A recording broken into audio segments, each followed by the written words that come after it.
Hey everyone, welcome back to the ongoing fight to protect our legal system from the corruption and infection of social justice. Hi, I'm Diana Davison, advocate for the falsely accused and wrongfully convicted. I founded a nonprofit called the Lighthouse Project, and I'll put a link to that in the description of the video. I encourage you to support the work that I'm doing because YouTube only really lets me monetize about 1% of my videos. So anyways, I'm going to get started on what I expect to be a series of videos looking into something that I think is really important. And that is, in light of the Me Too era now, since all this stuff has happened since October of 2017, revisiting an event from 2014, which is called Gamergate, and comparing the reactions from both the public and the media, more importantly from the media, into the allegations that were made and the response to it. And then ask why people are still demonizing Gamergate and the person who made essentially a Me Too allegation back in 2014, still demonizing him when apparently we've become more socially aware. So I'm going to give as quick a summary as I can of Gamergate, and please forgive me for being a normie in my language. I'm doing it on purpose so that everybody who doesn't know about it can get caught up as fast as possible.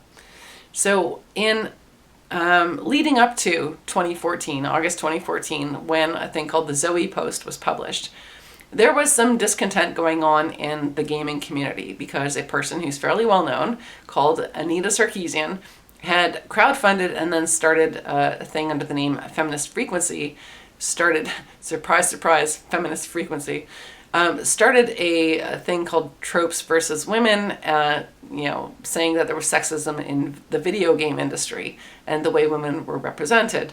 So this is a bit of a problem because she wasn't saying, please let's crowdfund to get more women active in the community. She said, please let's crowdfund to stop other people from doing things that they want. This is called negative versus positive rights. Negative rights are stay away from me, don't interfere with me, and positive rights are give me something. The give me something, the positive rights, bad. And that's what Anita Sarkeesian had crowdfunded for, and that's why people responded to her negatively. Because if she wants to do her own thing, go ahead, but she didn't just want to do her own thing, she wanted to stop other people from doing and expressing themselves the way they wanted to. So that was going on since about 2012 when she was crowdfunding, and then 2013 when she launched, ironically, Damsels in Distress, her first video for Feminist Frequency. And then all of a sudden, this person, this man named Eron Gjoni, published a thing called the Zoe Post, which were basically Me Too allegations against a woman named Zoe Quinn, who was an indie developer. So she was doing indie games. And she was kind of a nobody in the scene, you would think, except for that she was getting positive reviews and she was making a lot of friends and networking and doing stuff that involved sleeping with journalists who were then reviewing and promoting her work. Now, there's a bit of a discrepancy in terms of who specifically might have written what at what point after they were sleeping with her, and I don't want to get into that. But there was a legitimate concern about not just her, but in the bigger picture, as other people read this post and got thinking about it, whether or not journalists were properly promoting things. Because Zoe Quinn's game at the time, when this came out, her big well-known game was called Depression Quest. And it wasn't exactly a game. It was a thing of it was an adventure where you can't actually help yourself because you're depressed in the game. So you can't win because you're constantly being blocked from making choices that would help you to improve your life because you're depressed. And so it was more of an educational thing, I suppose you could say, but in terms of an actual game to play, it's seriously questionable as to how it won an award. You could see it getting an honorable mention or something, but winning awards and getting promoted, a little bit sketchy. So that's where Gamergate grew out of the allegation. And I don't want to particularly say that the original Zoe Post has much to do with the ensuing Gamergate movement. But at the same time, I don't know that you can say that the ensuing Me Too movement that came out of the Harvey Weinstein allegations has much to do with the origins either, because it has obviously encompassed things like the Aziz Ansari allegations, which were simply people going, what, it was a bad date? But apparently Aziz Ansari can't work anymore, or he's not supposed to. People are upset that he's returning to work. And then they've also gotten into things like, are you allowed to ghost a woman without her consent? So it's gone into absurd territory with the MeToo movement as well. So as we get into whether or not what happened with Gamergate is justifiable in any way and in all its variations, I do want to let you know that Zoe Quinn herself questioned whether or not she would be judged the same if she was a man. From chat logs that were released involving Zoe Quinn, who in this particular screenshot goes under the username Dr. Internet PhD, in discussion with Ian Miles Chung, who actually incidentally is a journalist who covers gaming, she says, say 100% of this post is true, which it isn't, then at most, at its basic facts, I'm accused of sleeping with people on tour. Then owning up to it when called on it and leaving. Chung says, right.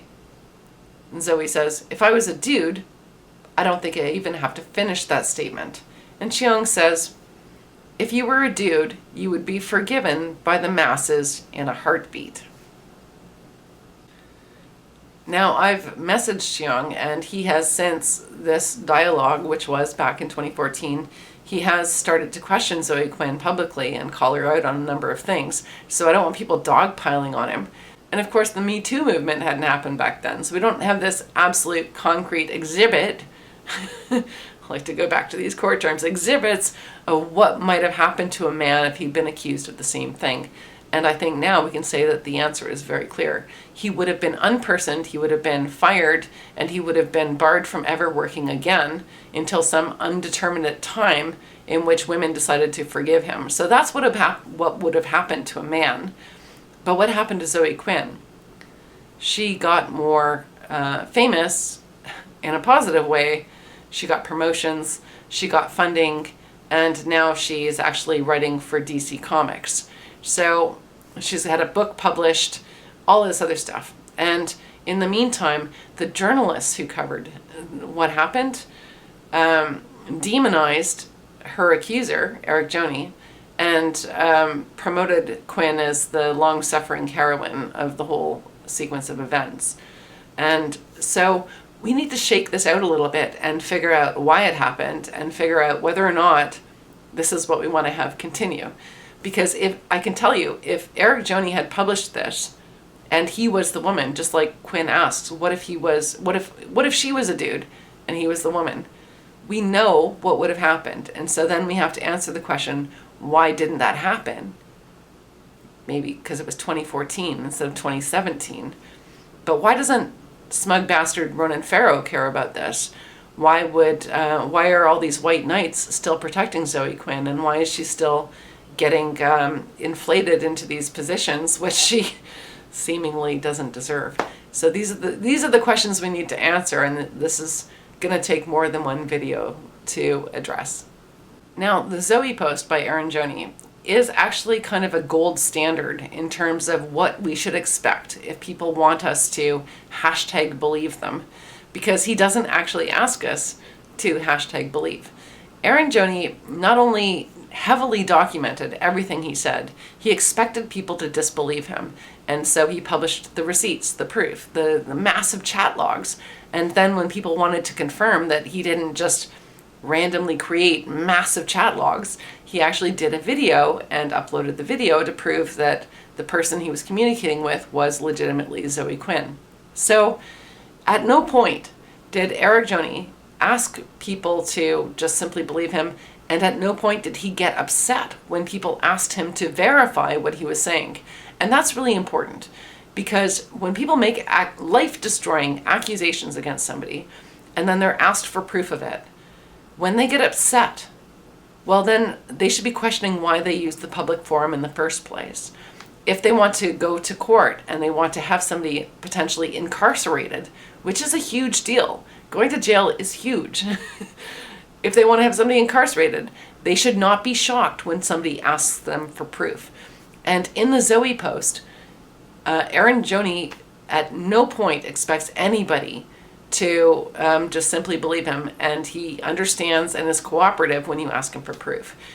So now, one of the problems is when you go into the court of public opinion, there's no rules of evidence. So, the accuser can say anything they want, and then if you don't believe them, or if you're questioning them, and you find counter evidence, you can bring anything back into that court of public opinion that you want as well. There's no judge saying, that you can't do that, and there's no lawyers to object.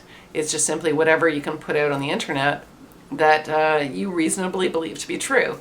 And so that has to inform people when they choose the venue that they want.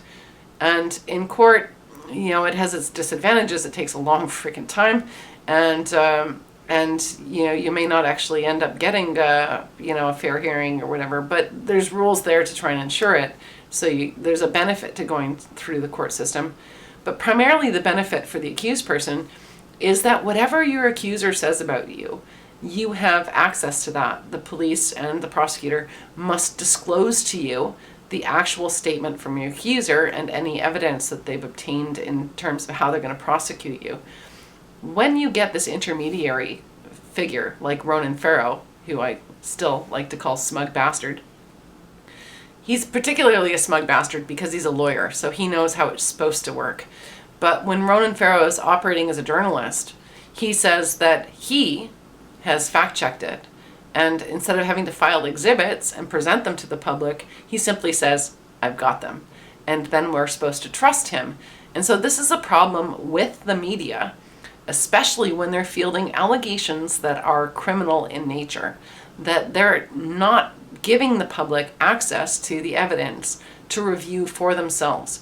And in the Zoe Post, Eron Gjoni actually gives the public all of the evidence that they need to come to their own conclusions. So they can believe him or they can not believe him, but he's giving them primarily, and you can see with context left intact, giving us the ability to come to our own conclusions. Ronan Farrow did not. Ronan Farrow, in fact, we have no knowledge whether or not the statement that he's quoting from his complainants, the people who came to him and trusted them with his story, we have no idea whether or not he helped them craft the wording of that.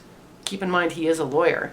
And one of the answers he gave in terms of new allegations made in this book really raised serious questions about how much Farrow may have influenced the wording of the accuser's statements. And we'll never know, because as a journalist, he can protect his sources and his source material. So this, I think, is a very serious thing that needs to be questioned in terms of how the Me Too movement is played out. And comparing the way Eron Gjoni accused Zoe Quinn, giving the public access to all of his information, versus the way the Me Too movement, I have not seen, I can't think of a single Me Too allegation where any woman has offered the public access to the kind of information that Eron Gjoni gave in terms of, you want to confirm it for yourself? Here you go. I've never seen anything like it. And yet Gjoni is still being demonized as an abuser himself, like he's the one abusing Zoe Quinn. And the allegations he made did include a sexual assault.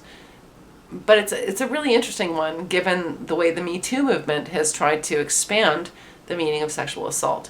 And Gjoni himself doesn't actually say that. He particularly, specifically gives Zoe Quinn's own words, in which, while they were on a break in their relationship, Zoe Quinn had said to him that if he was to sleep with somebody else without telling her, she would consider that sexual assault. Because if they got back together again and slept with each other, then she wouldn't know who she was sleeping with, right? Kind of like they talk about stealthing, right? If you agree to have sex with a condom and then the person doesn't use a condom, then that's not what you consented to.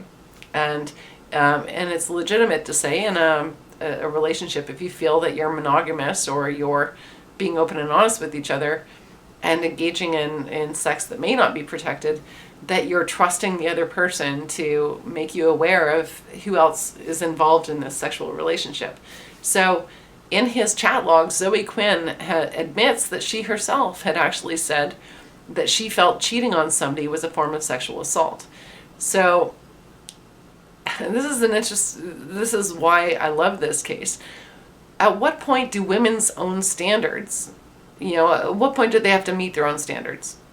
So the gaslighting that was going on, it's so obvious. There's no way anybody can read all of these chat logs and read the entire Zoe post without understanding that Eron Gjoni was the victim of emotional and psychological abuse in this relationship. And yet, in these leaked chat logs of Zoe Quinn, once the accusation was made and she was rallying all of her troops, she claims that Eron was isolating her.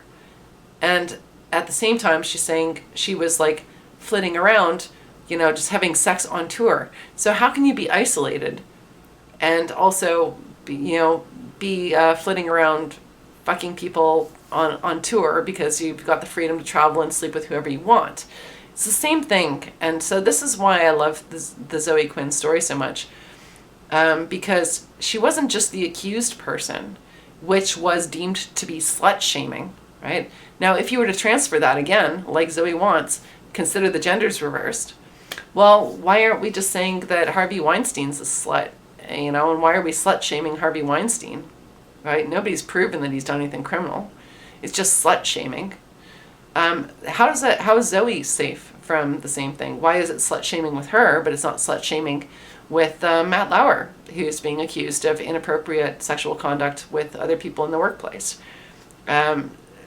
So we have to keep these standards equal. If women actually care about equality, we have to assess all of these things equally. And again, I want to keep the focus on the fact that if I was to agree with a call-out culture being acceptable, what would the standard be? And if I was to agree with it, and I look at it, I actually do agree with that. What Eron Gjoni did was acceptable. There's not a single thing he said where he expected us to just simply believe him. He backed it up, and he was not insulted by anybody asking him to verify anything. So why is it that we're being told that we're not allowed to ask questions on allegations with zero proof, zero chat logs, zero text messages, absolutely no evidence, just simply a woman's word? And we're being told that we have to accept this, even when, and this is where Zoe Quinn becomes so interesting, Zoe Quinn ended up making an allegation in the MeToo movement era, just in August of this year, in which I did an article, and I'll link that below, in the Post Millennial, where even before information came out verifying that it was a lie, I could tell from her own allegation that it was internally inconsistent and pretty much impossible. And all of the things that I found from breaking down her allegation, just using her own words, her own description against her, I essentially figured out what was really going on. And then the evidence came out, and I'll put a link to the other post-millennial articles from Anna Slatz, and then a combination of an article I did with Anna Slatz afterwards, that we've absolutely, I believe, definitively proved that Zoe Quinn lied. But in both of those scenarios, Zoe Quinn's the hero. So she's the abuser back in 2014, and there's massive receipts. And she's the abuser, yet she's the hero, she's the victim. She goes to the UN, she starts making presentations to the UN and to government and all these other people. Actually, I've got a really interesting chat log moment that shows how much power she did have. That all of a sudden she's the hero, even though she was the perpetrator. And then she ends up making another accusation in which the man she accused, falsely accused, committed suicide. And yet again, she's asking to be seen as the hero. At what point does this stop? So the thing that I'm going to link here or show on the screen here is Zoe Quinn, in terms of whether or not she was just a nobody in the industry. Why me? Is like, this is obviously just an angry ex-boyfriend or whatever, and I had no power.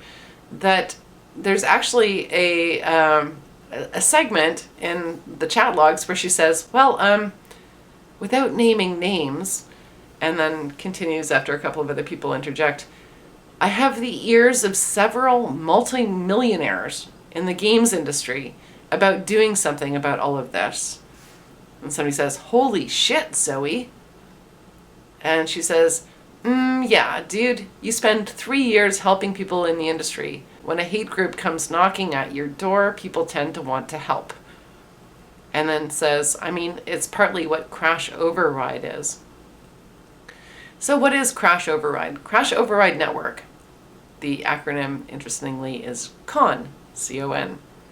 Ended up not being much of anything other than a little secret group, the chat logs of which were released to the public, a little secret group where they ganged up and tried to figure out how to counteract this attack on Zoe Quinn, and she managed to gather a bunch of people to her defense, and then they coordinated both the publishing of her book, Crash Override Network, and the launching of a whole campaign that made her a public hero.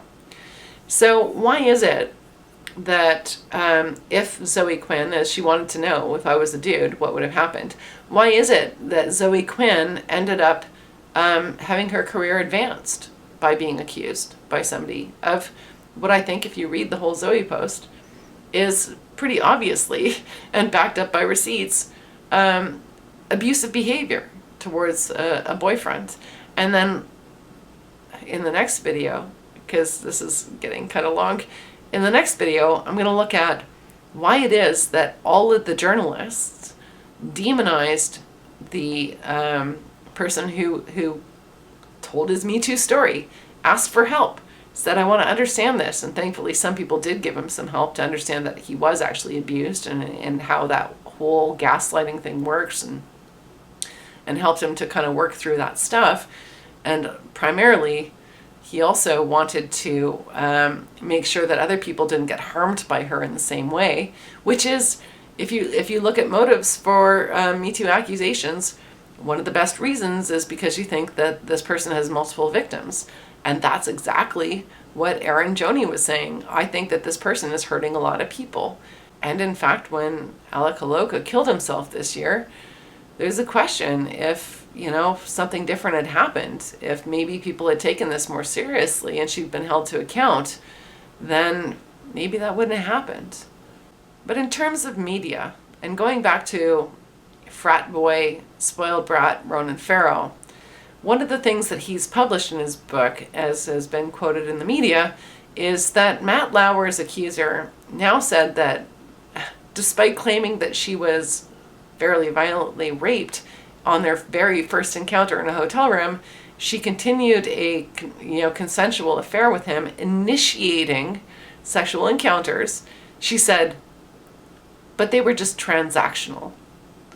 So I find that word very interesting.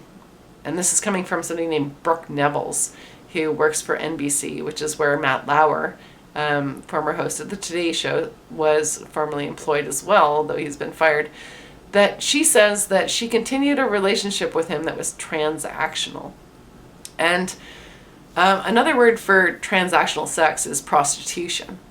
So I don't understand why it is that Brooke is being allowed to say that she initiated transactional sex, and yet somehow Matt Lauer is being accused of somehow forcing her to do that. And nobody has asked her what her side of that transaction was, because we know that Matt Lauer was not her direct employer and had no control over her employment at NBC. So what was she getting out of that transaction, and why doesn't anyone care? In the meantime, for anybody who thinks that I shouldn't be going after Zoe Quinn because she's endured so much, I want to quote Ian Miles Chong to show you that he's actually had a little bit of change of heart since his chat logs of 2014. Ian Miles Chong published in response to Zoe Quinn saying that Alec suicide wasn't her fault and that people should leave her alone and not ask her any questions about her allegations and so on and so forth. He says, regarding Zoe Quinn, when your public accusations prompt a man to take his own life, don't get upset when the public starts digging into the basis of your claims. You gave up your right to privacy in the matter, and the instant you weaponized it in the court of public opinion. So don't pile on Ian Miles Cheong just because he was part of that chat log back in 2014. And I have reached out to Cheong and obviously reached out to Zoe Quinn for comment. I do not expect to hear back from Zoe Quinn. I messaged her through the Crash Over Wide network, which I don't even know if it's even functional anymore because they never actually did anything legitimate in the first place.